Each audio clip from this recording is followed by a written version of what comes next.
再来看为着要多鼓励少年人结婚生囝，内政部最近是针对高薪的民众申请青年主体还是社会主体，那结婚生囝租金的补贴会个增加，生一胎是加50%，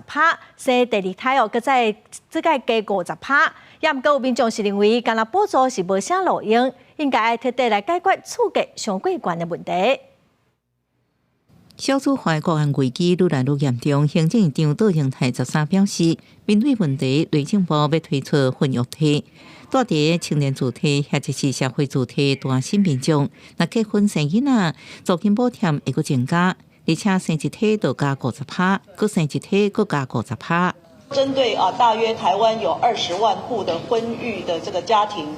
要结婚跟生小孩，那如果你生小孩有1胎或者2胎以上的话，都会做加码的补助。那这方面的评估计划呢，我们正在跟行政院争取当中。孩子是国家重要的资产国家孩子应该国家一起来养了不是只交给年轻的父母。租金的这个补贴，我觉得这是应该做的。养小孩很辛苦嘛，我觉得不只是在住上面要做相关的补贴，我觉得在食衣住行，政府都应该提出相关的。那立法会拢对政策表示支持，不过有民众认为，安尼诱因无大，应该优先解决高厝价问题。就是还是不够多，我觉得养小孩还是太贵，房价先降低的话比较有可能。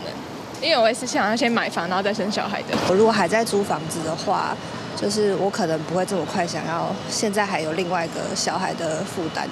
学者分析，这几年物价通膨、经济压力提悬，加上现代人工时长、托育甲居住环境这因素，拢会影响少年人决定是不是要结婚生囝。持续的加码